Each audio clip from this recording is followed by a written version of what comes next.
Hello friends, welcome to I study.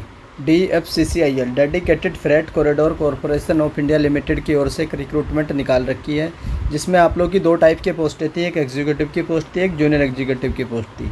Exam date आप लोगों की 23, 24, 25 अगस्त थी और टोटल इसकी 9 शिफ्ट है, वो कंप्लीट हो चुकी हैं। आज इसका जो एग्ज़ाम है फाइनल हो चुका है। अब इसके बाद इसकी शिफ्ट कंप्लीट ओवर हो चुकी है। आज जो आप लोगों की 25 अगस्त को जो पहली शिफ्ट थी, ये थी आप लोगों की एग्जीक्यूटिव ऑपरेशन एंड BD वालों के लिए। तो इसकी जो एलिजिबिलिटी थी, सिंपली ग्रेजुएशन थी। मैक्सिमम कैंडिडेट के द्वारा इसी पोस्ट के लिए अप्लाई किया गया था। इसका एग्ज़ाम पैटर्न तो आप लोगों को पता ही है। और जो हम CBT 1 था, ये हर एक पोस्ट के लिए कॉमन था। CBT 1 is common for her एक पोस्ट। उसके बाद इसमें जो 1/4 की क्या थी, नेगेटिव मार्किंग थी। जो आज पेपर हुआ है वो देख लेते हैं। ये इसका एग्ज़ाम पैटर्न था, आप लोग जानते हैं। मैथ रीजनिंग 30 थी। उसके बाद आप लोगों की 10 की साइंस थी, 10 की जीके थी। और 15 की साइंस, 15 की जीके। और उसके बाद 10 की आप लोगों के रेलवे की हिस्ट्री थी। टोटल 100 क्वेश्चन थे आप लोगों के। पेपर बहुत ही इजी आया। 25 अगस्त की पहले शिफ्ट के एनालिसिस करने वाले हम। जीके के जो भी क्वेश्चन पूछे गए हैं, साइंस के जो भी क्वेश्चन आए हैं एंड रेलवे के जो भी क्वेश्चन आए हैं, सारा डिस्कस करने वाले हैं। तो चलिए वीडियो को शुरू कर लेते हैं। एक एक करके जो पहला क्वेश्चन पूछा गया था कि कीटोन का रासायनिक सूत्र क्या होता है। तो जो कीटोन होता है, एल्डिहाइड एवं कीटोन दोनों एक ही सामान्य सूत्र CnH2nO है और सामान्य सूत्र इसका होता है RCOR। तो ये था कीटोन वाला पहला क्वेश्चन, जिसका उत्तर होगा आप लोग का RCOR। और सरल कीटोन का सबसे साधारण उदाहरण एसीटोन है, जो कार्बाइड नामक विस्फोटक पदार्थ बनाने में विलायक के रूप में प्रयुक्त होता है। मिश्रित कीटोन अगर पूछे जाए, उसका एग्जाम्पल क्या होता है, एसिटोफिनोन होता है, जो हिप्नोन के नाम से नींद लाने वाली दवा के रूप में प्रयुक्त होता है। ये था आप लोग का फर्स्ट क्वेश्चन। अब चलते हैं सेकंड क्वेश्चन पर। कार्य कितने प्रकार का होता है। तो आप लोगों को दे रखा था कि which of the following types is not of the work. तो आप लोगों को नहीं बताना था। तो कार्य आप लोगों को पता, पॉजिटिव भी होता है, नेगेटिव भी होता है और शून्य भी होता है। उसके बाद आप लोगों से पूछा गया था कि DFCCIL का स्थापना वर्ष क्या था। तो 30 अक्टूबर 2006 को DFCCIL की स्थापना की गई थी और अधिनियम था आप लोगों का 1956। ये आप लोगों का पहले पूछा जा चुका है, 1956। उसके बाद इसका हेडक्वार्टर दिल्ली में है। MD कौन इसके, रविंदर कुमार जैन। भारत में पहली इलेक्ट्रिक ट्रेन कब और कहाँ से चली थी। तो ये 3 फरवरी 1925 को बॉम्बे से वेटी के बीच चली थी, जो पहली इलेक्ट्रिक ट्रेन थी।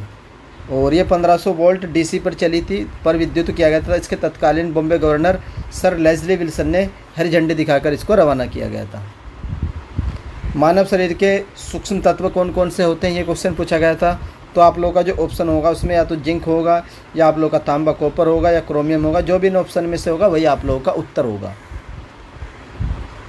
अमीबा में आकार परिवर्तन होता है, क्यों होता है। तो कोशिका के आकार को लगातार बदलने की क्षमता अमीबा के प्रमुख विशेषताओं में से एक होती है। इसके लिए क्या जिम्मेदार रहता है, तो स्यूडोपोड्स। तो स्यूडोपोड्स इसके लिए जिम्मेदार होता है। कोशिका के अंदर साइटोप्लाज्मिक माइक्रोप्लेमेंट्स होते हैं, जो स्यूडोपोडिया या फिर स्यूडोपोड्स नामक अस्थायी साइटोप्लाज्मिक प्रक्षेपण के गठन को सक्षम करते हैं। तो ये आप लोगों की अमीबा की शेप है। और इसमें आप लोग ये दिखाई देंगे कूटपाद। तो इनकी वजह से यह आकार बदलता रहता है अपना। पानी में उगने वाले पौधे को क्या कहते हैं, आप लोग का क्वेश्चन नंबर 7 था।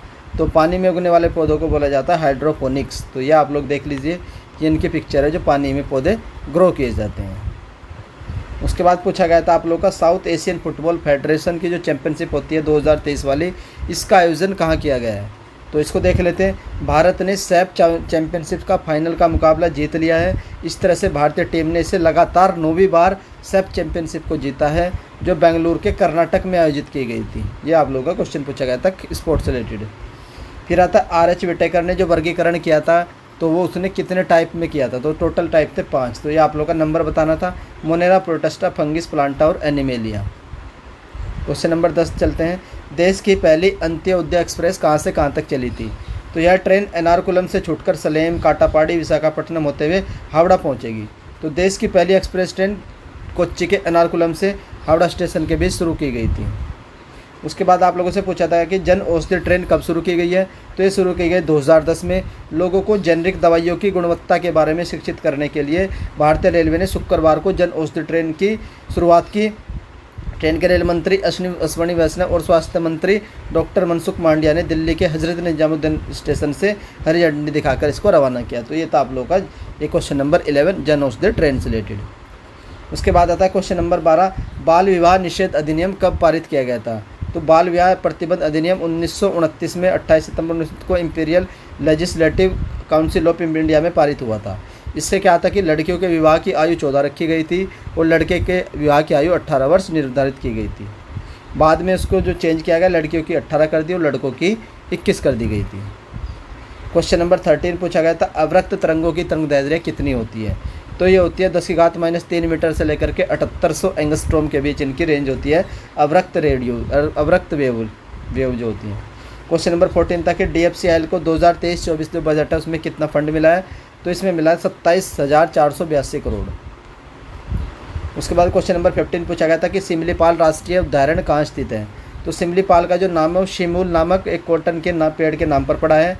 टाइगर रिजर्व इसे घोषित किया गया था 1973 में, इसे प्रोजेक्ट टाइगर में इंक्लूड किया गया था और 1994 में इसको बायोस्फीयर रिजर्व डिक्लेयर किया गया था। और यह बायोस्फीयर रिजर्व वर्ष 2009 में इसको यूनेस्को की जो होती है यूनेस्को वर्ल्ड नेटवर्क को बायोस्फीयर रिजर्व में इंक्लूड किया गया था। और यह कहाँ से आप लोगों का, ये उड़ीसा के मयूरभंज में पड़ता है। कहाँ पर? उड़ीसा के मयूरभंज डिस्ट्रिक्ट में आप लोगों का सिमलीपाल टाइगर रिजर्व मिलेगा। तो ये था आप लोगों का नेक्स्ट क्वेश्चन।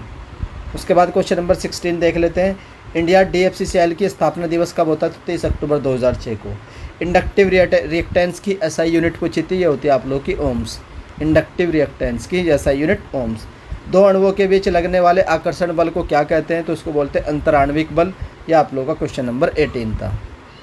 उसके बाद देख लेते हैं जो माघी का जो पर्व होता है ये किस समुदाय के द्वारा मनाया जाता है? तो ये होता है आप लोग का हिंदू धर्म। ये आप लोगों का क्वेश्चन पूछा गया था। जो जनवरी का महीना होता है उसे ही माघ मास भी बोलते हैं। तो ये हिंदू समुदाय के द्वारा मनाया जाता है माघी पर्व। क्वेश्चन नंबर 20 था आप लोगों का, कोशिका में प्रोटीन का संश्लेषण कहाँ होता है? तो ये प्रोटीन का संश्लेषण राइबोसोम पर होता है, जो अंतःद्रव्य जालिका पर स्थित होते हैं राइबोसोम्स। DFCCL निदेशक मंडल में टोटल कितने पूर्णकालिक सदस्य हैं, जो परमानेंट सदस्य हैं? तो टोटल 6 सदस्य हैं। रक्त किस प्रकार का उत्तक है? तो ये क्वेश्चन था। तो लहू बोलो या रुधिर बोलो या खून बोलो, एक शारीरिक तरल द्रव्य है, लिक्विड द्रव्य है, जो लहू वाहिनियों के अंदर विभिन्न अंगों में लगातार बहता रहता है।